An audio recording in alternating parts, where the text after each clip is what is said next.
dietitian, health and wellness promotion, medical laboratory, pharmacy, radiology services, and then we do the immunization management for the entire campus. We do precepting for NP students and pharmacy. We support academic affairs by participating in endorsing research projects, and then we have the Healthy Herd Champions that do the peer-to-peer education. I was trying to do it on paper, so I wouldn't be looking like this, but I think I'll just go this way. So our current state, we do not receive appropriated funding. We rely on mandatory health fee. 50% of that fee covers our expenses, and it's not adjusted annually with inflation. Our last increase was in 2010, and I'll talk about that a little bit more later. We also charge for services, so anything other than the actual exam, we have immunizations, injections, any procedures or testing would have a charge for that service. So continuing on our current state, our expenses, you can see listed there. I won't go through all of them, but healthcare is expensive. Running a healthcare system is an expensive thing to do. And some of our areas, we've worked hard to reduce expense, but some of that we're kind of really lagging behind in replacement of some of our equipment. Some of our cost reduction and containment efforts, we try to do external reviews of some of our internal departments. So we've had the lab looked at, the business office, and one of the things we did was reduce an FTE of 0.75.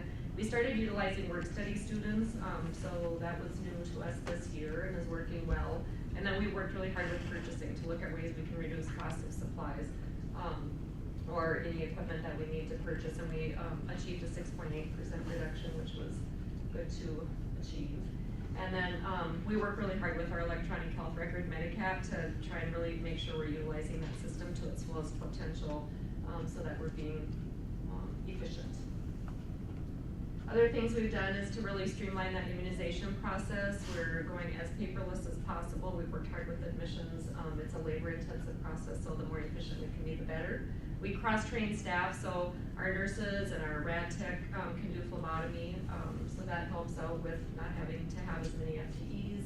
And then our rad tech and other people do a lot of administrative tasks and really cross-training all of those staff.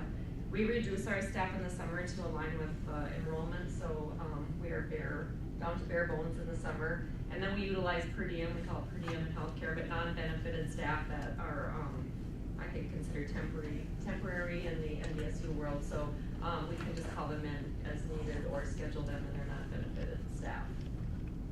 Here's some of our statistics. So I think we're from our FY14 to FY16 about 17% higher in actual visits, and then pharmacy's up about 26%. So they've been really increasing the amount of prescriptions they're filling. We operate with a student-focused healthcare plan versus a production model. So if a student comes in to see us, they should be able to have time with that provider to really complete that visit rather than having a 15-minute visit and having to come back, so that we can try and work with their schedule, their school schedule. We have really high-functioning clinicians.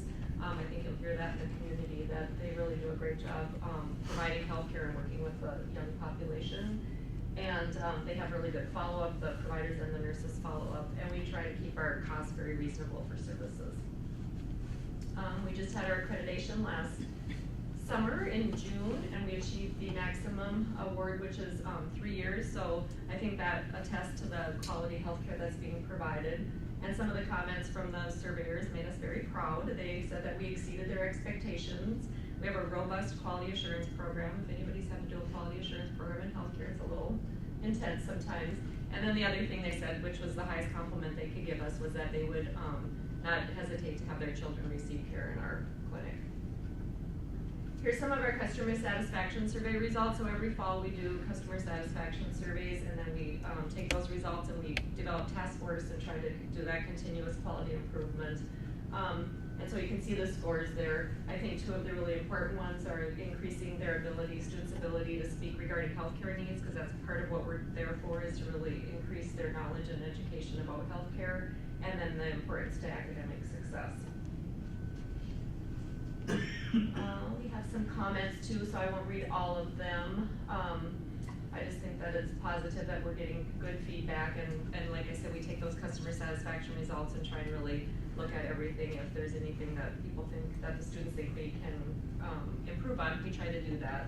And the last bullet, it's the best healthcare experience they've had, which is positive for us. So we'll have survey comments coming up for 2016. We didn't have those posted at the time we did this. The other one, there was a couple more testimonials. I joked about this last time, I don't have a new joke for you, but when we first read this, we thought that the student was utilizing our clinic for 39 years, and we're like, wow, we must be doing something wrong. But actually, he was saying he was a 39-year-old student, and that this was one of his best experiences that he had had. So future potential, as enrollment grows, of course, we're going to need to grow our services to provide that care. So the potential to have to add another provider and nurse. Those services would be based on whatever the needs are. Continuous technology improvements, that's something we really fall behind in because we're not keeping up with replacing our computers and on that kind of thing. Improved access. The health and promotion, we have one person doing that and trying to manage all of the health and promotion activities, which is kind of challenging for her, but she does a great job. And then facilities outdate, as we've heard throughout the other presentations, but more appointment availability, potential to increase dietitian hours, and potentially a case manager. So our current funding is $529 per credit. You can see that $63.48 per semester, or $126.96 per academic year. So it's 50. That's 50% of what our current revenue. We don't have anything from student activities, and then current activities. We talked about the other services. So about half and half is what it's been, where we get half from student fees and then half from student services and procedures. And here's a comparison, so how we compare to other peer universities. We are at the bottom, you will see there, at the $529. And our reason for our request is in FY16, we operated in the red of $30,000, and our FY17 budget is projected to operate at a $217 loss. And we're using our carryover funds, but those will be depleted in the short run. So what we're asking for, our primary request is $1.20 per credit, which would be $77.88 per semester, or $155.76 per academic year. And then the secondary is $1, which would be $150.96 per academic year. And if we had that increase, that would just move us to the primary increase would move us to the second to the lowest. So our reason for asking for a fee increase, we're kind of in this point where we're really overutilizing our current staff, and then with that temporary non-benefited staff that we talked about, it helps reduce costs, but it doesn't always, it can have some negative impacts too, because then you don't have consistent staffing in your clinic. And that can cause access issues, staff morale and burnout. So we've tried to extend our hours on Tuesdays, or we did extend them, so we go until 7 p.m., but we didn't increase staff, so then those staff will just stay for 12 hours. And then our inability to grow services and programs. Some of our challenges, as increased enrollment, as we've talked about, if the enrollment increases, the utilization requires our increased services and staffing. The implementation of the electronic health record, there's really areas that we could be looking at to be changing that. The pharmacy utilization continues to increase, like I mentioned, and if you see our pharmacy, it could really use some updating and create a better efficiency and work through for the staff and the students. And then our furniture, we get our furniture from surplus, so I worry sometimes about the ergonomic effect of that on the staff, and there's really some furniture that needs to be replaced. External factors, we talked about accreditation, so that doesn't come without a cost, and that's a costly endeavor. And then there's state regulatory requirements that we're mandated to follow. The shortage of healthcare workers can create an environment where it's more competitive for salaries. The Affordable Care Act, which that could be changing. The increased need to bill third-party payers, immunization requirements that, as I mentioned, is labor intensive. And then the acuity of student health issues, that has been something that I think the campus as a whole has seen really increase. I think that if you talk to providers that were there 20 years ago, they would say they typically were seeing students with sore throats or a common cold, and now they're managing diabetes, and I can't even think about, they're just managing a lot of acuity and really have identified some illnesses and ended up sending people on to the Mayo Clinic and that kind of thing. So That's just changed a lot, and I think mental health is very time consuming and something that the counseling center can speak to, but the campus maybe as a whole, that we have a lot of mental health issues that will take a lot longer appointment times. And eating disorders is something that we really worked hard this year to create a multidisciplinary team, and that team is helping identify and creating ways that other students can identify if they do have an eating disorder and trying to get more helpful to them. So the impact of the fees, why is it essential? It provides, like I mentioned, over 50% of our revenue, and our other sources are the things that I had mentioned, the fee for services like immunizations, injections, lab tests, and then outside revenue. Again, it's that 50% of the current revenue for operations.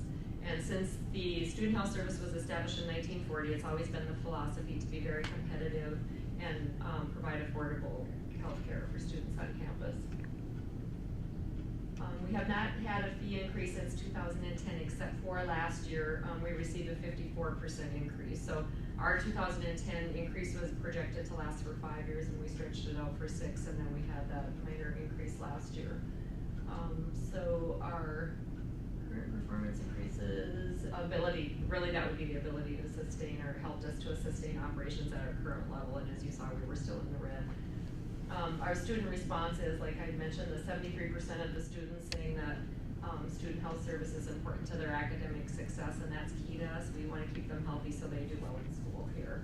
And then we get the continuous positive feedback from our surveys, as well as we have a suggestion box located, a couple of them throughout the clinic.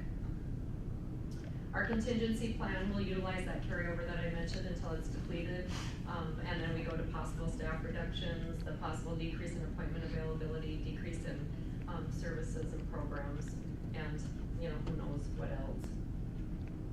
How we plan to improve, I think I kind of discussed that before in the other slide, so I won't go through that again.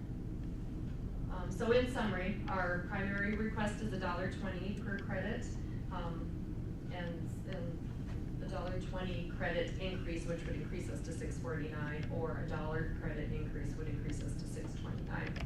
And our reason is that we're operating in the red. The reason we're asking is we're operating in the red currently, and it will go towards operations, and all of the operations are, salary and fringe benefits are a very costly thing, I think, in healthcare, but for all of us in general. Supplies and equipment and maintenance, some of those things we've really fallen behind on that we need to replace and keep up with. Does anybody have any questions? More out of curiosity than anything, what's the total percentage of the student body who uses the campus health services? It varies, and it's higher in 100% utilize it for immunizations, because we manage all the immunizations, and then we manage all the immunizations for every international student coming, so 100% of the incoming international students utilize the clinic, but overall it can be around 20%. Okay. Good question. Anyone else? All right, well, thank you, Patty. Thank you.